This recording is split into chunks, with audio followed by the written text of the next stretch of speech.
Cuando quieras arrancar, arrancamos. Bueno, vale. Y decís en qué módulo, estamos en tal módulo y arrancas. No hay problema, ya te está grabando.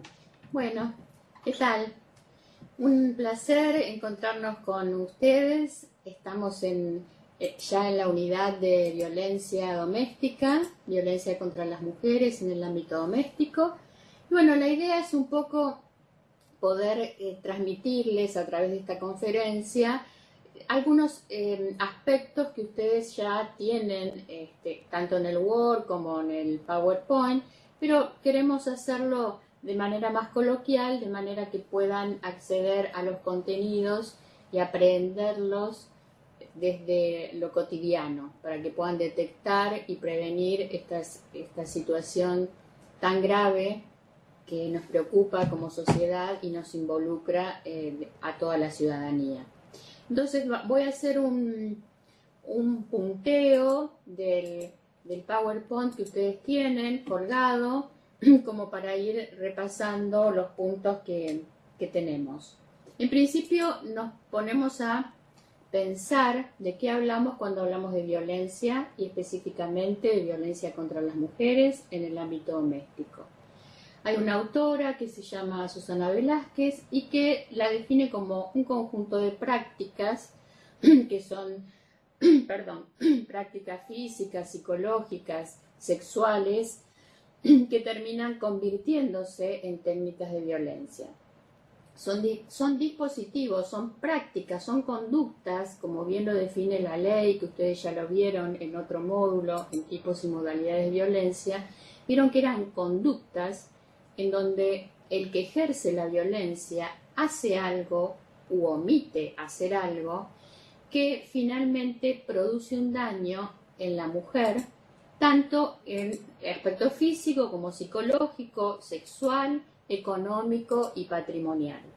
Entonces, esta manera de relacionarse en una relación sexoafectiva, porque cuando estamos hablando de violencia doméstica estamos hablando de un vínculo de pareja actual o pasado, pero es una pareja sexoafectiva. Este vínculo hace que permanentemente se ejerza y se provoque una relación de dominio por parte de determinados varones, pues no todos los varones son violentos, pero cuando hablamos de violencia contra las mujeres hay un tipo de masculinidad hegemónica que es el que ejerce la violencia, que esto ya lo vieron también en su momento. Entonces, retomo, ustedes ven que esta relación sexoafectiva se basa fundamentalmente en el dominio masculino y en la sumisión femenina. Por lo tanto, lo que se busca es crear una relación de sometimiento, crear una víctima. O sea, ninguna mujer nace víctima, ninguna mujer tiene el perfil de víctima, sino que es esta manera de relacionarse sumado a un contexto cultural y social que hace que se vaya creando este modelo de relación que termina victimizando. Me interesa que nos detengamos en algunas cuestiones que están muy instaladas dentro del imaginario social y que son los mitos, los prejuicios y los estereotipos. Ustedes ya vieron estereotipos cuando estuvimos viendo en una de las unidades el enfoque de género, así que me voy a detener sobre todo en la parte de los mitos. Hay un mito que subyace en la mayoría, que está instalado a nivel social, que es el mito sobre el amor y el amor romántico. Esto lo venimos consumiendo, digamos, consumiendo en el sentido de que lo venimos viendo, incorporando a nuestras prácticas, a nuestras maneras de concebir las relaciones, ya desde los cuentos de hadas, ya desde que contamos a una niña que ella es una princesa y que un príncipe va a venir a salvarla. Hay un mensaje tácito que le estamos dando en donde esa niña tiene que esperar a que el príncipe venga a salvarla. ¿Qué le estamos diciendo a esta niña? Que no puede valerse por sí misma si es que otro no viene a salvarla. Por supuesto que esto no lo hacemos con intención de crear esta subjetividad, pero sin embargo, dentro de este esquema patriarcal, que ya también lo vimos en otra unidad, veíamos que se le da siempre supremacía a las masculinidades y sumisión a las feminidades. El mito del amor romántico viene a consolidar un poco esta manera de concebir las relaciones. Entonces, uno de los aspectos de este mito es la sumisión de la mujer y esperar que sea el hombre el que provea, el que la salve, el que hable por ella, el que tiene la autoridad. Ese es uno de los aspectos del mito sobre el amor romántico. Otro aspecto que tiene este mito muy fuertemente arraigado es que solamente se puede completar una mujer si está en pareja. Digamos, si no está en pareja, parecería que le falta algo. Y esto, digamos, produce mucho daño en el sentido de que cuando una mujer está en una situación de violencia, digamos, muchas veces siente o podría llegar a sentir que no va a poder por sí mismo, por otras muchas cosas más que ahora vamos a ir viendo, pero digamos, esta idea de que no va a poder por sí misma se instala de tal manera que, digamos, va a influir en sus decisiones. El mito de la media naranja, digamos, viene a sintetizar esta idea en donde se completa la mujer y el hombre, se completan mutuamente. Por suerte las nuevas generaciones, digamos, lo están desmontando, lo están interpelando, digamos, lo están zarandeando a este mito, de manera tal de, digamos, interpelar esta práctica en el sentido de que nadie es la mitad del otro, nadie se completa con el otro, sino que en todo caso, bueno, a lo sumo podremos armar una ensalada de frutas, vos sos la naranja y yo soy la manzana, pero, digamos, nadie viene a completar a nadie, porque ya estamos completas y completos. Bueno, estos serían como algunos de los aspectos que me interesa recalcar, porque no nos damos cuenta, pero inciden fuertemente. Lo vemos, por ejemplo, en las canciones románticas, en donde, digamos, el hombre decide, te vas porque yo quiero que te vayas, o sos mía. Esta es otra cuestión que también está arraigada en este mito, en donde el varón la mujer pasa a ser propiedad del varón, y esto lo vemos, recordemos algunas canciones. Yo no soy tan buena en eso, seguramente ustedes van a poder recordar, pero de canciones de Shakira, de Ricky Martin y de muchos conjuntos, en donde instan a pertenecer a la otra persona. Esto también es parte de la idealización y de esta construcción cultural de lo que es el amor.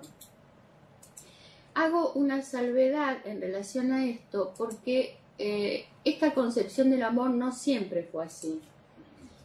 Hace mucho tiempo atrás, en la época por ahí feudal, los matrimonios se arreglaban no porque hubiera amor en la pareja, sino que se convenían y se arreglaban por alianzas en donde tenía que ver la propiedad, la convivencia, las familias, y el amor en realidad no era algo que se contemplara entre la y el involucrado en esa alianza. Con el advenimiento de la revolución industrial, y digamos, se empieza como a pensar que digamos, era importante que las mujeres y los hombres, sobre todo las mujeres, pudieran decidir por sí mismas con qué pareja y con qué tipo de alianza amorosa podían proyectar sus vidas. Entonces, en ese momento, digamos, de pasar de que una mujer no pudiera decidir con qué pareja quería aliarse a poder decidir y establecer una relación amorosa, digamos, fue un paso digamos, de adelanto para las mujeres. Pero esto pasó hace 200 años, o sea, ya no tiene vigencia.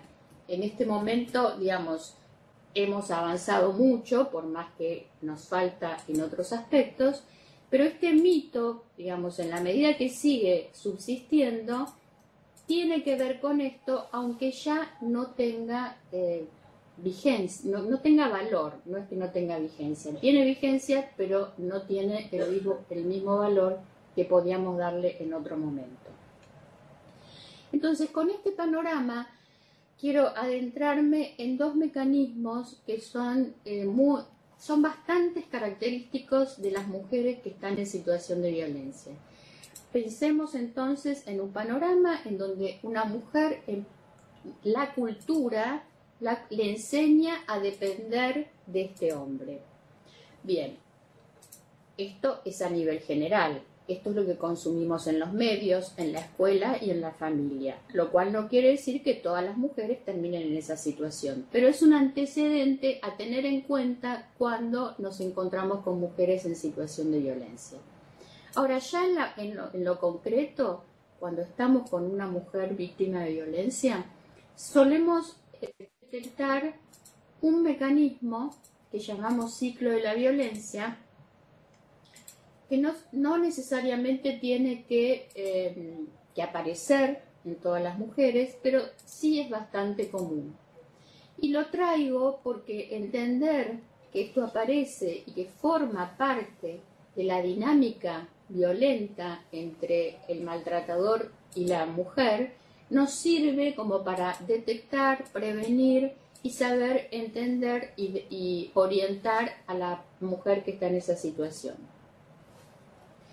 El ciclo de la violencia fue descrito hace muchos años, allá por el año 79 del siglo pasado, por una psiquiatra, Leonore Walker, que en ese momento lo que detectó básicamente es que existía una dinámica de relación que, si bien la pensamos desde la mujer, en realidad quien tiene esta forma de relacionarse es el agresor. Es un agresor que lo llamamos cíclico. ¿Y por qué lo llamamos así? Porque tiene conductas que se definen en tres fases. Primero, una conducta que es la de acumulación de tensión. Todas y todos nosotros que vivimos en sociedad acumulamos momentos de tensión. Eso es parte de vivir en una sociedad, sobre todo en los medios urbanos, igual en cualquier lugar. Ahora, ¿cuál es la diferencia? La diferencia en una persona que ejerce violencia y otra que maneja estos conflictos y esta tensión es que aquella persona violenta que acumula la tensión se la va a tomar con la mujer y lo va a pasar a la acción. O sea, cualquiera de nosotras y nosotros podemos acumular tensión y podemos llegar a sentir en algún momento, por ejemplo, que tenemos una furia terrible. Ahora, de ahí a volcarla en el vínculo, de ahí a llevarla concretamente a través de una conducta, hay una diferencia. Una de las dificultades más notorias que tienen los agresores es la dificultad para poner en palabras aquello que le está pasando a nivel emocional. O sea, cualquiera de nosotras y nosotros, si estamos muy enojadas, vamos a poder decir, hoy no, mira, mejor paremos esta conversación porque estoy muy enojada y no quiero seguir hablando. O, mira, después hablamos porque ahora no te puedo entender. O sea, le ponemos palabra a ese enojo y no lo actuamos directamente. No es que la insultamos a la persona, no es que le tiramos un plato por la cabeza, que es lo que hace el agresor en la fase de explosión. O sea, esa acumulación de tensión pasa a la acción. Y pasa a la acción de distintas maneras, a través de una escalada. Pasar a la acción quiere decir resolver esa tensión con algún acto o con alguna misión, que puede ser desde el principio desde un insulto, desde un golpe en la puerta, desde, digamos, un sacudón, desde no dirigirle la palabra, digamos, distintas conductas que hacen que la mujer se sienta absolutamente desorientada, porque además generalmente no entiende por qué aparece esa explosión, lo cual la desorienta, la asusta de acuerdo al nivel de violencia y la escalada de violencia que pueda aparecer, y por lo tanto, digamos, va generando un nivel de dependencia y de sumisión, porque como no sabe en qué momento va a aparecer esa explosión, se va creando un clima de temor permanentemente. Entonces, luego de que aparece esa fase de explosión, aparece la tercera fase, que es la del arrepentimiento. Porque en ese momento la mujer puede decir, no, yo esto no me lo banco más, pero resulta que el arrepentimiento del agresor hace que en ese momento la mujer, digamos, retroceda en su decisión de dejar la relación. ¿Por qué va a retroceder? Va a retroceder no solamente porque él se lo dice, sino porque durante todo ese proceso, durante toda esta relación, esta mujer va perdiendo una serie de habilidades subjetivas, sociales, laborales, que hacen que en el momento en que quiera irse no le resulte tan fácil.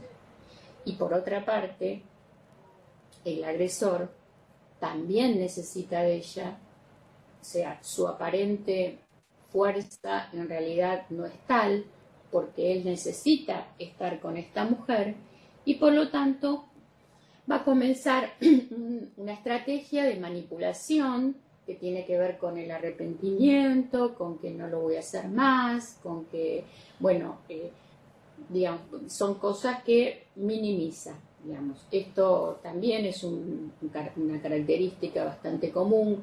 El agresor minimiza y además pone en la mujer la responsabilidad de todo lo que le pasa. O sea, si él le pasó esto o hizo tal cosa, es porque ella hizo tal cosa, no hizo tal cosa, le dijo tal cosa, no le dijo tal cosa. O sea, quiere decir que siempre va a poner la responsabilidad de lo que pasó en la mujer, lo cual va creando un sentimiento de culpa muy profundo en la mujer, va creando sentimientos de desorientación, porque en realidad nunca sabe en qué momento podría pasar esto, y digamos, por otra parte, también aparecen las expectativas de digamos, de cambio mágico por parte del agresor. Expectativas que en un punto son ciertas, porque si él cuando quiere cambia, ella se va a aferrar a eso diciendo, bueno, pero él no es siempre así. De todas maneras, si una persona se arrepiente verdaderamente, eso se traduce en un cambio permanente de su conducta. Y acá lo que vemos es que es un ciclo que se va repitiendo en una escalada que lamentablemente en esa escalada cada vez se acrecienta la violencia hasta llegar a situaciones de femicidio. Entonces, ningún agresor va a comenzar con una situación de violencia extrema, porque ninguna mujer podría tolerar estar al lado de un hombre así. Va a comenzar con técnicas de manipulación, en donde, digamos, va a crear un clima para que la mujer se enamore de ese hombre. Ahora, en la medida que esta escalada va acrecentándose, digamos, la manera de someterla va a implicar un nivel de violencia cada vez mayor, con todas las consecuencias que estuve mencionándoles. Hay otro aspecto que quiero mencionar, que puede ir junto con el ciclo de la violencia o no, digamos, puede darse junto o separado, y que tiene que ver con una manera de armar un proceso, una relación de dominación y de sumisión que llamamos un sistema de dominio, y que se da desde un primer momento. Se da desde el primer momento en donde empieza un nivel de manipulación a través de los celos, a través del aislamiento, a través de la desvalorización permanente, de manera tal que la mujer cada vez se aferre más a la figura de ese varón violento. Esto es otra técnica de control que produce muchísimo daño en las mujeres. ¿Por qué? Porque aislamiento, ¿qué quiere decir? Empieza a criticar a sus amistades, empieza a criticar a su familia, critica, digamos, todo lo que la rodea. Finalmente, esta mujer termina separándose. En la medida que se termina separando, obviamente va a depender cada vez más de él. El control y prohibiciones, digamos, va a empezar de una manera muy sutil. El control va a ser, bueno, por favor, decime dónde vas, porque si vos no estás, yo me siento mal. Ante esa situación, en una mujer, digamos, que considera que la palabra del varón es absoluta y es sinónimo de autoridad, bueno, que le diga eso, digamos, le va a llegar en un punto donde lentamente va a empezar a dejar de gestionar su propia vida. ¿Sí? Las prohibiciones no son directas al principio, no son explícitas, sino que son, digamos, sutiles, ¿no? A través de manipulaciones. No me gusta, solamente ponete esa pollera para mí, no me gusta que te miren otros hombres, entonces vestite así para mí. Digamos, prohibiciones que muchas mujeres, teniendo, volvamos a la idea del mito del amor romántico, teniendo la idea de cómo es ser el amor, cómo tiene que ser el amor de un hombre hacia una mujer, lo toman como, bueno, como un cuidado. Por supuesto que después estas prohibiciones cada vez tienen que ser más, digamos, ir escalando. La desvalorización es otra estrategia de esta clase de maltratadores que, digamos, sería que propicia la sumisión y la dependencia de la mujer. El maltrato físico es la última escalada de toda esta situación que en realidad lleva mucho tiempo. Nosotras tenemos como algunas estadísticas en la línea 144 donde vemos que una mujer muchas veces como mínimo está 5 años en esta relación, en este tipo de relaciones, 5, 10, 15, 40 años muchas veces. Con lo cual, digamos, piensen ustedes qué nivel de persona queda cuando permanentemente se está al lado de una relación que somete, que impide el pleno desarrollo y la expresión de los afectos y de las emociones y de la vida en general. Es muy importante que tengamos en cuenta que cuando una mujer sale a pedir ayuda, ya sea en el barrio, en la casa, en el trabajo, es porque está, digamos, llegando a un punto de saturación que le hace decir, quiero salir de esto. Entonces vamos a tener en cuenta en qué fase del ciclo de la violencia se encuentra, porque generalmente en la fase de explosión es cuanto más la mujer pide ayuda, pero vamos a saber que va a venir la fase de arrepentimiento y que si esta mujer no está lo suficientemente fortalecida por sus redes personales, por sus redes laborales, por sus redes familiares e individualmente, es muy probable que vuelva. Por eso lleva tanto tiempo y por eso es tan complicado salir de la situación de violencia. Muchas veces se dice, como un mito, se cree que a las mujeres les gusta estar en esta situación. Nada más lejos de esto. A ninguna mujer le gusta estar en esta situación. Ustedes ven que hay un panorama social, subjetivo, familiar, cultural, que ayuda y complementa para que estas mujeres no puedan salir tan fácilmente como se espera. Por otra parte, poner el foco en que es la mujer la que quiere estar en esa situación o la que no hace nada para salir de esa situación es no visibilizar la conducta del maltratador, porque en realidad acá el que tiene que cambiar su conducta es el maltratador. Entonces, sintetizando, cuando estos procesos se juntan, nos encontramos con una mujer donde los daños están en toda su persona. Hay una anulación de su personalidad. Hay una devastación subjetiva, una inhabilidad social, familiar, de sus redes, que hacen que no le resulte sencillo volver a reinsertarse socialmente. Muchos autores han descrito esta relación de tanto tiempo, tan iatrogénica, que produce tanto daño, como un vínculo traumático que a veces se lo conoce con el síndrome de Estocolmo, aquel síndrome en donde, digamos, aquella persona que maltrata es la misma persona que la ama, con lo cual se produce una intensa confusión en esa relación. Y se fusiona el amor con el daño, cuando en realidad el amor es cuidado, el amor es respeto, el amor es pensar y proponer la independencia de cada uno de sus componentes para formar un proyecto en común, sin dejar de lado los proyectos individuales.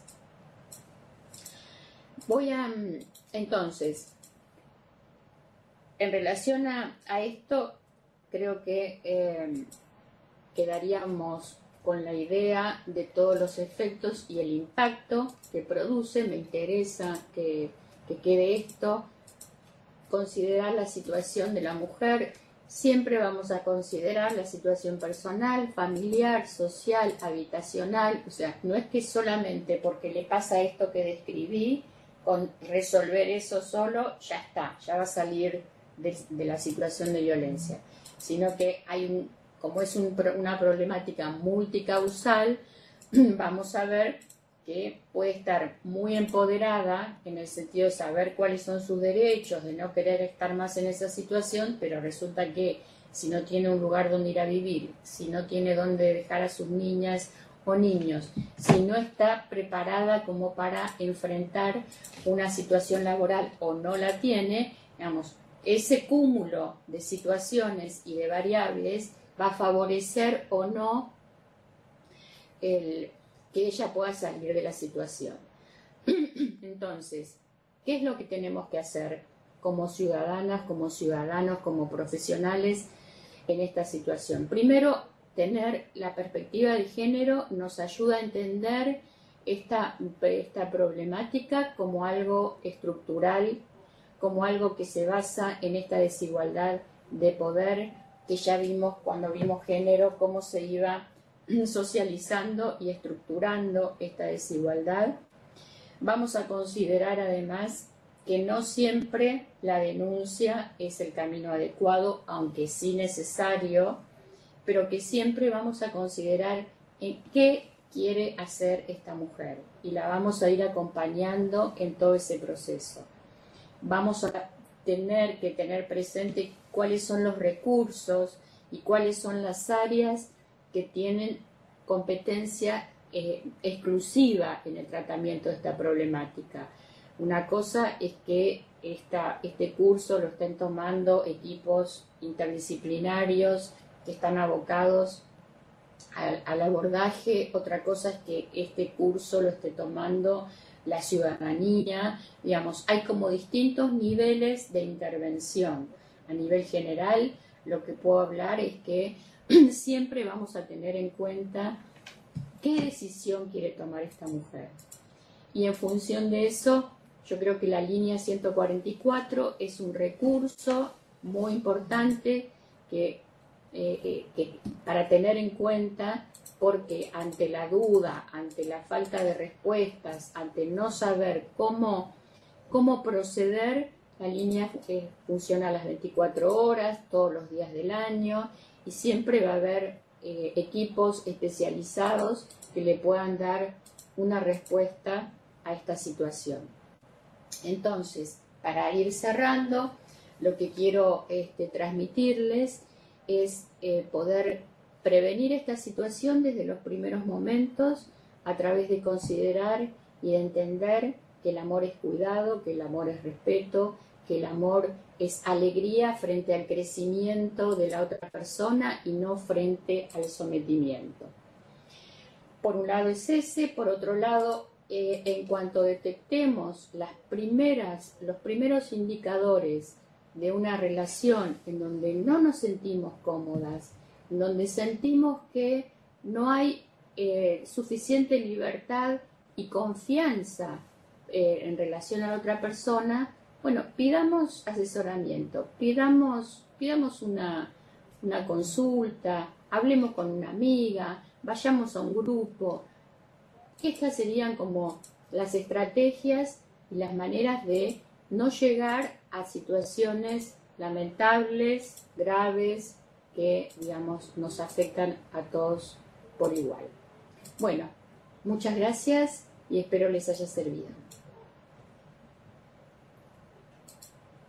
Perfecto, buenísimo. Muchas gracias. No, por favor. Muchas gracias. No, a vos.